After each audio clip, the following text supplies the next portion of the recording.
పెద్దయినా నమస్తే. ఏ ఊరు? మా దుద్యాల. దుద్యాల. చూస్తేనే రైతులాగా ఉన్నావు. ఏ రైతువేనా? రైతునే. రైతు. ఓకే. ఎన్ని ఎకరాలు ఉంది పొలం? పొలం కూడా 2-3 ఎకరాలు. మరి 2-3 ఎకరాలు తీసుకున్నాక ఇంకేం చేస్తాం సార్ మేము? ఓకే. మరి బతుకులు ఇప్పుడు రుణమాఫీ జరిగాయా? ఏ లేదు, రుణమాఫీలు జరగలేదు. రైతు బంధు పరిస్థితి ఏంది? ఏ లేదు. ఓకే.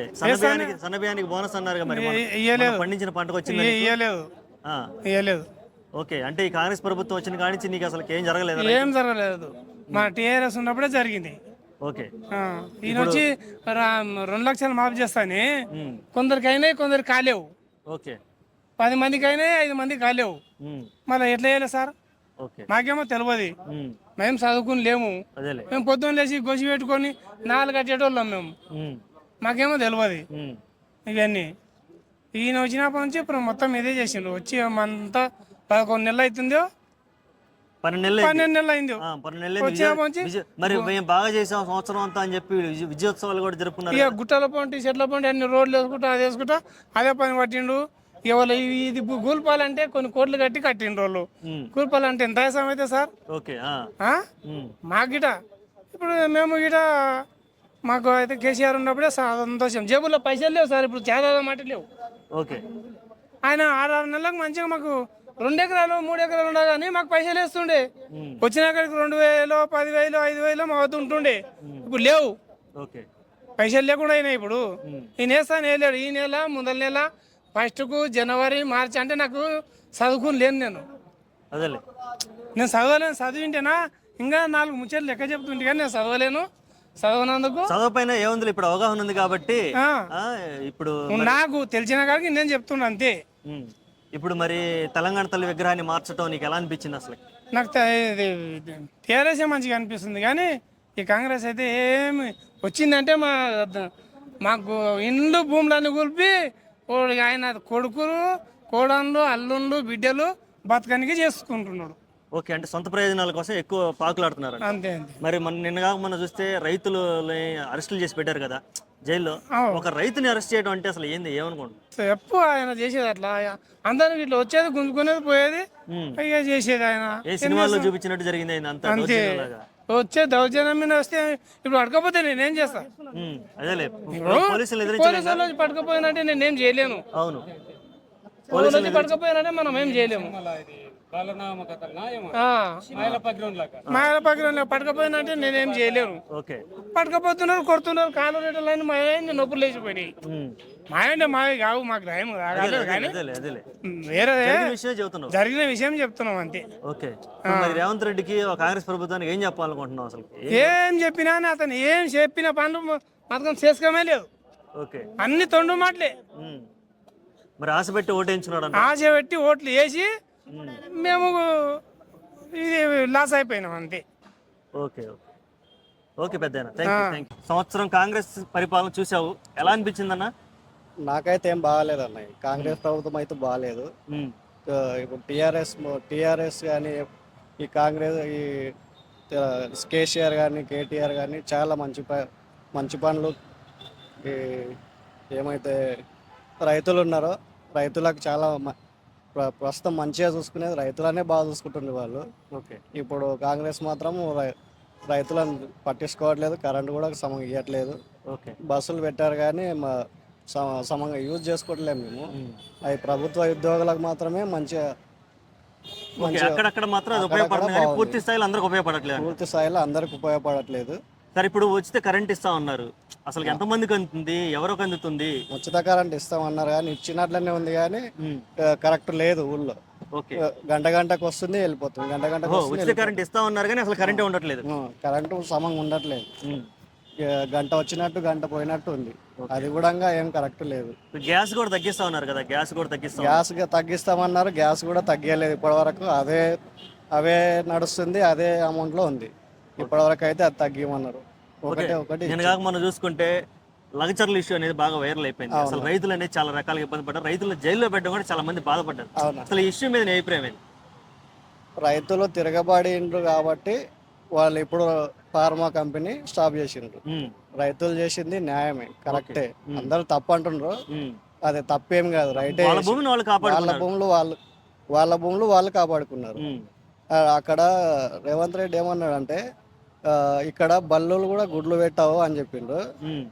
అక్కడ నెక్స్ట్ డే న్యూస్లో అక్కడ ఉన్న రైతు లేడీ ఆమె ఏ, చేతిలో వడ్లు ఉంటాయి కదా, ఈ వడ్లు చేతిలో పట్టుకొని రేవంత్ రెడ్డి ఇది బల్లులు పెట్టని రాజ్యం అన్నారు కదా, బల్లులు గుడ్లు పెట్టని రాజ్యం అన్నారు కదా, ఇవి వడ్లు గుడ్లా ఈ వడ్లు ఇట్లా పంటలు పండుతుంది మా మీద ఎందుకు మీకు ఇంత కక్ష, మీకు అక్కడ భూమి ఉంది కదా, అక్కడ నీకు అంత ఇష్టం ఉంటే ఆ భూమిలోకి వెళ్ళి నువ్వు ప్రజలకు ఏమన్నా ఇవ్వు, నీకు 500 ఎకరాలు ఉంది అంటున్నావు కదా, అదే 500 ఎకరాలలో ప్రజలకు నీ మీద ఇష్టం ఉంటే ప్రజలకు ఇవ్వు అని చెప్పింది.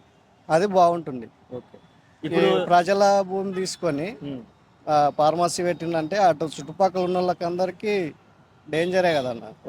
అది మాకు వద్దు, అది ఫార్మసీ కూడా వద్దు మాకు. అది ఫార్మసీ పెట్టే మా చుట్టుపక్కలనే ఉంది. ఓకే, ఇప్పుడు చూసుకుంటే కొత్తగా ఆయన ఒక ఫ్యాషన్ అనుకోవాలో లేకపోతే ఏమనుకోవాలో తెలియదు కానీ ఎవరిని పడితే వాళ్ళని అరెస్టులు చేయటం. ఎప్పుడైతే లగ్జరీ ఇష్యూ జరిగిందో అప్పుడు రైతులను అరెస్ట్ చేశాడు, తర్వాత అల్లు అర్జున్ అరెస్ట్ చేశాడు, ఇప్పుడు కేటీఆర్ని అరెస్ట్ చేస్తా అంటున్నాడు.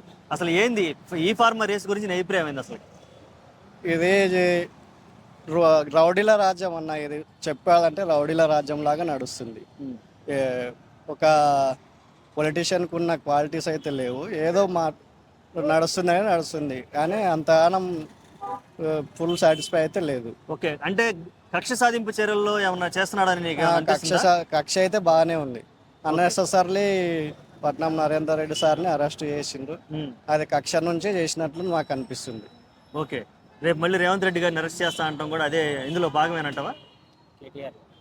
సారీ ఓకే, రేపు కేటీఆర్ని కూడా అదే విషయం పైన అదే విషయం దృష్టిలో పెట్టుకొని ఆ సార్ని కూడా అరెస్ట్ చేద్దామని చెప్పి అదే అనుకుంటున్నాడు. ఓకే, ఇప్పుడు కేటీఆర్ గారు తీసుకొచ్చినటువంటి ఈ ఫార్మా రేస్ అనేది నీకు ఎలా అనిపించింది అసలు? మామూలుగా డి ఫార్మా బెటర్, ఈ ఫార్మా రేస్ బెటర్ అంటే హైదరాబాద్ని ప్రపంచానికి పరిచయం చేసింది. ఓకే, అప్పుడు 700 కోట్ల రూపాయల వరకు రాష్ట్రానికి కూడా సముదాయం చేకూరిందని మన కేటీఆర్ బహిరంగ లేఖ రాశారు.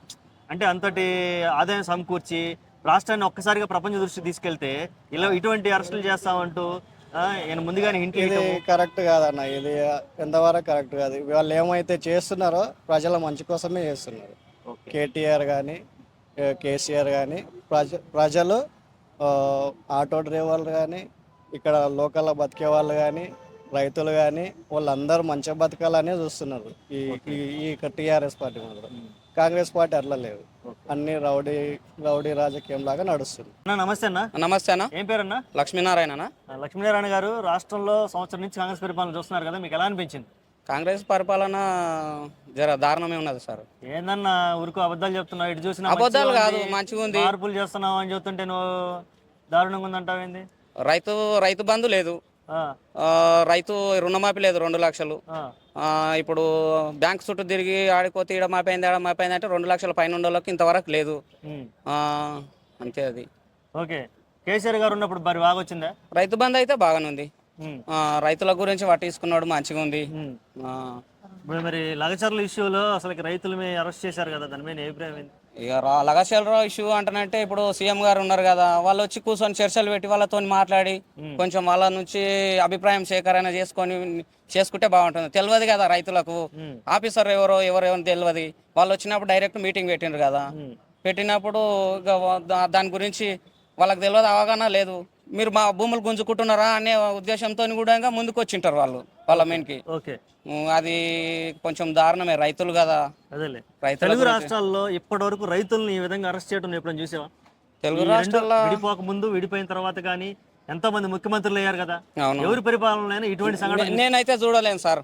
ఇట్లాంటి సంఘటన అసలు చూడలేను నేను. రైతులను ఇట్లా దారుణంగా అరెస్టులు చేసుడు కానీ అలాంటివి ఏం చూడలేను నేనైతే. దారుణంగా అరెస్ట్ చేయడం ఒక ఎత్తను, వాళ్ళకి చేతులు సంఖ్యలు వేసి రోడ్ల మీద తిప్పడం అది మంచిది కాదు సార్. అట్లా ఒకవేళ ఇప్పుడు ఇబ్బంది ఉంది అనుకో చూపించుకోవాలి, అరెస్టులు చేసినట్టు మేము చూపించుకోవాలి మరి మీడియాకి, ప్రపంచానికి. అదే మీరు చూపిస్తున్నారు కదా. నేను ఏమంటున్నా ఒక రైతుకు గుండెపోటు వచ్చింది, అదైతే దారుణం. ఎందుకని సంఖ్యలు వేస్తే ఆయన దొంగ కాదు కదా, పారిపోకుండా కదా, పారిపోకుండా అయితే ఉంటుండే.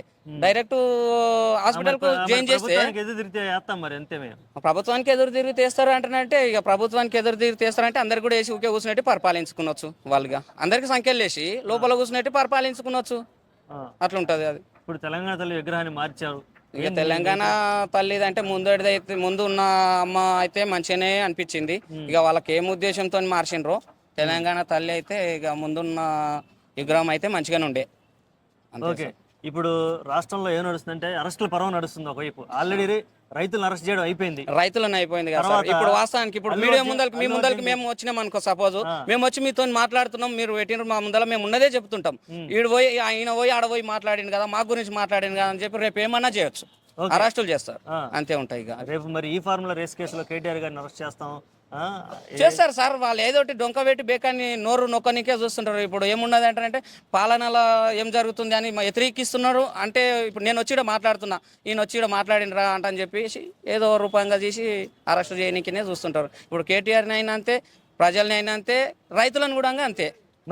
మరి ఈ అణచివేత పాలనని, ప్రజా పాలన ఎలా చూస్తూ ఉంటాం? ఇక ప్రజాపాలన అన్నాడు, అందరికి ప్రజలకు మేలు చేయొచ్చు అనే ఉద్దేశం ఉంది. ఆయన సీఎం అయిండు, మా కాన్సెన్సే, మేము అదే గెలిపించినాం సార్. ఇప్పుడు గెలిపించినాము, సరే మంచిగా చేస్తున్నాడు కదా అంటనే అనుకున్నాం. కానీ ఇక ఒకటి గొడవలు మీనికి తీసుకొని వస్తున్నాడు. ఇప్పుడు అదేమున్నది, సమర్థించి ఆడిని ఉండి మాట్లాడాలి దాని గురించి, అది ఆడనే సాల్వ్ చేయలే. ఓ అధికారులను తోలిచ్చి మంచిగా దాని ఏముంది అనేది గ్రౌండ్ లెవెల్ నుంచి కూడా దాన్ని గుంజి లాగి మాట్లాడి చూడాలి. ఇక తెలియకుండా ఇప్పుడు తెలియని ప్రజలు ఉన్నారు, రైతులు ఉంటారు, వాళ్ళకి తెలియదు సార్. ఇప్పుడు ఒకటి ఏదన్నా ఒకటి మాట్లాడదామని రైతుల గురించి పోతాము, నువ్వు ఎందుకు వచ్చినావు, మా భూమి తీసుకుని వచ్చినావు, భూమి పోతుంది అని చెప్పి వాళ్ళకు ఊహ ఉన్నది కాబట్టి భూమి తీసుకుని వచ్చిండ్రు ఇలా అనేది అది ఒకటి ఉంటుంది. ఓకే, ఇక ఉచిత కరెంటు గ్యాస్ విషయాలకు వస్తే ఏం ఇక ఉచిత కరెంట్ అయితే సార్ అది కొంతమందికి అవుతున్నది, సార్కు తెలుస్తలేదు. రేవంత్ రెడ్డి సార్ సీఎం ఉన్నారు కదా, ఆయనకు తెలుస్తలేదు గ్రౌండ్ లెవెల్. నేను ఇన్ని చేసిన అంటారు, సరే చేస్తున్నాడు పర్వాలేదు. కాకపోతే ఎవరికి అవుతుంది, ఎవరు కాకొచ్చింది గ్రౌండ్ లెవెల్లో కూడా ఇంకా కొంచెం ఆలోచన చేసి ఇంకా పూర్తి స్థాయిలో కాలేదు. ఇప్పుడు సపోజ్ రుణమాఫీ కాలేదంటే నన్ను ఏం చేస్తాడు, ఈయనకు ల్యాండ్ లేదు, రుణమాఫీ కాలేదంట అని అంటున్నా అని చెప్పి నా మీనికి రావద్దు. మా నాయనకి అయితే ఉంది కదా, 2 లక్షల వరకు కావాలే కదా, మరి కాలేదు. ఇప్పుడు మా నాయన గురించి నేను మాట్లాడవచ్చు కదా, మరి అది కాలేదు కదా, దానికి ఏం చేస్తాం? ఇప్పుడు ఇట్లాంటిది ఈయనకు లేదు కానీ మీడియా ముందర వచ్చి మాట్లాడుతుండు భూమి లేదు కదా అనేటి అపోహలు కూడా ఉంటాయి, అట్లాంటివి ఉన్నాయి సార్. మళ్ళీ ఓకే, ఇప్పుడు ఆల్రెడీ సంవత్సరం చూసావు, ఇంకా 4 సంవత్సరాలు ఉంది మరి పరిపాలన, ఇంకా ఏం చూస్తామో సార్. ఇప్పటికైతే 1 year లో మేము చూసినాం, చాలానే చూసినాం మేము. ఇక ముందల ఇంకేం చూడాలనో ఈయనతో అట్లా కూడా ఉన్నాయి. ఓకే, ఇప్పుడు వాళ్ళు ఇచ్చిన హామీలు ఇది నెరవేరిస్తే, ఇది ఒక్కటన్నా నెరవేరిస్తే బాగుండని ఏమనుకుంటున్నావు? వాళ్ళు ఇచ్చిన పథకాలు అంటే ఇక ఏమున్నాయి సార్, వాళ్ళు ఏది నెరవేర్చే స్థితిలో లేరు. ఒకటి చేస్తుంటే ఒకటి చేస్తున్నారు. ఇప్పుడు 420 పథకాలు అంటున్నారు, 6 పథకాలలో అవి చిన్న లెవెల్ పథకాలు ఉంటాయి కదా, ఒకటొకటి అమలు చేస్తే ఒక్కొక్క 6 రూట్లకి వెళ్ళి ఒకటొకటి తీసుకొని చేద్దామని అనుకుంటున్నాడు ఆయన, అది సక్సెస్ అవుతాను లేదు. ఓకే, ఇప్పుడు మహాలక్ష్మి పథకం అన్నాడు, వాస్తవం అది మంచిగా ఉంది అనుకో. అందరికి ఇప్పుడు లేడీస్ ఆడపిల్లలు ఉండరు, వాళ్ళకు అన్ని పథకాలు బస్ ఒకటి పెట్టిండ్రు కదా, అందుట్లో ఎన్ని పథకాలు ఉన్నాయి, మహాలక్ష్మి పథకంలోనే విడిగా చిన్నగా ఉన్నాయి కదా, మరి ఒక్క దాంట్లోకి వెళ్ళి ఒకటే తీసుకున్నాడు, బస్ ఒకటి సక్సెస్ అయిందా కాలేదా తెలియదు, అది ప్రజలు చెప్తున్నారు. తర్వాత అందుట్లో మరి మహాలక్ష్మి పథకంలో వాళ్ళకు 2500 మహిళలకైతే అవి అన్ని అయితేనే మహాలక్ష్మి పథకం అయిపోయినట్టు, కంప్లీట్ అయినట్టు. మరి ఒకటి తీసుకుంటుండు, 6 పథకాలకి వెళ్ళి ఒకటి తీసుకుంటుండు, దాన్ని కొనసాగిస్తున్నాడు. 6 వెళ్ళి 420 ఉన్నాయి కదా, మరి అవి ఎప్పుడు వరకు అవుతాయి? అది ఫైనల్ గా కాంగ్రెస్ పరిపాలనకి 10కి ఎన్ని మార్కులు ఇస్తావు? 10కి అయితే ఇక నేను చెప్పాలంటే 10కి నాకు వేయనికి అసలు ఏం లేదు, 0 మార్కులు అనమాట. నేనైతే వాస్తవానికి ఎందుకను మాకే లేదు కదా, ఇప్పుడు రైతు బంధు లేదు, రుణమాఫీ లేదు. నా సొంత రైతులు ఎంతమంది ఉన్నారు, మరి వాళ్ళు కూడా ఎన్ని చేస్తారు? పెద్దన్న నమస్తే. నమస్తే. ఏం పరిస్థితి రాష్ట్ర ప్రభుత్వంలో కాంగ్రెస్ పరిపాలన సంవత్సరం చూసావు కదా, ఎలా అనిపిస్తుంది? ఏం లేదు, రాష్ట్ర పరిపాలన ఏం లేదు. అబద్ధం చదువుతున్నావు నువ్వు, బ్రహ్మాండంగా జరుగుతుంది, ఎటు చూసినా మార్పులు చేర్పులు. అసలు మార్పు అనేది ఏడున్నది నాకు చెప్పండి, మార్పు ఏడున్నది? ఉన్నది ఉన్నది విగ్రహం మారలేదా ఏంది? రాష్ట్ర గీతం మారలేదా ఏంది? గదేం మార్పు చేసినవు నువ్వు? చేసింది ఏంది నువ్వు? ముందు ఉన్నది తప్పు చేసినారు వాళ్ళు, టీజీగా మార్చలేదా? అది ఇప్పుడు టీఎస్ అయితే ఏమైంది, టీజీ పెడితే ఏమైంది చెప్పు? నువ్వు మార్చుడు అది పెద్ద ఇదియా? మార్చవలసిన అవసరం ఏమున్నది? టీఎస్ ఉంటే ఏమైనది, టీజీ మారవలసిన అవసరం ఏమున్నది? ఇప్పుడు త్వరలో మేము ఆటోలు కూడా తీసేస్తున్నాం రాష్ట్ర సిటీలోంచి, మరి అది కూడా మారిపోయాగా. ఆటోలను తీసేస్తే నిన్ను తీసి కూడా బయటికి వేస్తారు సిటీ అవతల ఆటోలో. పెద్ద పెద్ద కట్టడాలు కూల్చేస్తున్నావు. నేనేం చెప్తున్నానా, నువ్వు ఆటోలను తీసేసినావు అనుకో, హైదరాబాద్లో ఉండే ఆటోల్లో ఏమో అవలాలు గారు నిన్ను కూడా తీసి సిటీ అవతల పడేస్తారు. మరి ఇవన్నీ మార్పులే కదా. ఏం మార్పు అన్నా, వాళ్ళు రైతు ఎదురు రైతులని జైల్లో పెడుతున్నావు. జైల్లో పెడతాడు. మరి ఎవరన్నా ఇప్పుడు మేము మాట్లాడుతున్నాం చూడు, ఎట్లా మాట్లాడిన మాట మమ్మల్ని కూడా ఇప్పుడు అరెస్ట్ చేపిస్తాడు. అది మార్పు, ఆయనతో వచ్చిన మార్పు గదే ఉన్నది. చేసింది ఏం లేదు. పింఛన్ అన్నావు 4,000 అన్నావు. డిసెంబర్ 9 నేను సీఎం అయిపోయింది. డిసెంబర్ కూడా అయిపోయింది. 9 అయిపోయింది. 100 రోజుల్లోనే పరిపాలన మొత్తం విస్తరిస్తా ఉన్నారు కదా. ఏడ ఉన్నది విస్తరించింది, ఏడ కనబడుతున్నది. 4,000 పింఛన్ అన్నావు. ఉరుకుండి 2 లక్షల రుణమాఫీ మళ్ళీ ఇప్పిస్తాను నేను ఇస్తా, పోయి బ్యాంకులలో తెచ్చుకోండి అన్నావు. ఏడున్నది నువ్వు? 2 లక్షలు కాలేవు. ఇంచుమించు ప్రతి ఒక్క ఊళ్ళో, బొమ్రాస్పేట మండలం ప్రతి ఒక్క ఊళ్ళో 30%కి ఎక్కగలేవు. నువ్వు ఏడ చేసినావు మొత్తం అందరికి బోనస్ అన్నావు. ఫస్ట్ నువ్వు సన్న రకం దొడ్డు రకం అంటే అనలేవు కదా. మొత్తానికి బోనస్ ఇస్తా వడ్లకు క్వింటాల్కు అంటే నేను. రైతులందరూ పాపం ఆశపడ్డారు. మరి ఈ రైతుకు ఆశనే అన్నా. రైతు బతికేదే భూమి పైన. క్వింటాల్కి 500 వస్తే ఇది అయితే జీవనం ఎక్కువ వస్తాయని నీవు ఫస్ట్ అన్నది. వడ్లకు బోనస్ ఇస్తా అంటే నేను. నీవు సన్న రకం అనలేవు, దొడ్డు రకం అనలేవు. వడ్లకు బోనస్ ఇస్తా అంటే నేను. ఏడున్నది బోనస్. తర్వాత ఏం చేసినావు? బోనస్ ని బోకర్గా చేసినావు. సన్న రకానికి ఇస్తా అని చెప్తున్నావు. ఏంది నువ్వు చేసింది? మార్పు ఏం మార్పు ఉన్నది? నువ్వు చేసింది ఏమున్నది? రైతుకు మేలు చేసింది ఏమున్నది? రుణమాఫీ కూడా సరిగా కాకపోయా. కేసీఆర్ ఉన్నప్పుడు పంట కరెక్ట్ పడుతుండే. ఓకే, అంటే అన్ని పథకాలన్నీ పర్ఫెక్ట్ వచ్చాయి.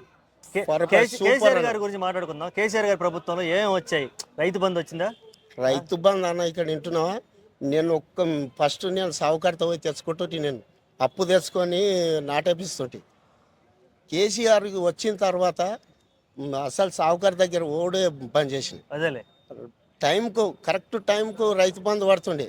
నాకు 11 ఎకరాలు ఉన్నది అన్న. 11 ఎకరాలకు పైసలు పడుతుండే. మొత్తం లాగోడు పెట్టుకుంటే, మందు తెచ్చుకుంటే, అన్ని విధాల సూపర్ ఉండే అన్న. అదేలే రైతుకు మేలు చేసినాడు అంటే ఏకైక ముఖ్యమంత్రి కేసీఆర్. కళ్యాణ లక్ష్మి, అప్పట్లో కళ్యాణ లక్ష్మి, గర్భిణీ కిట్లు వచ్చాయి, బతుకమ్మ చీరలు వచ్చాయి.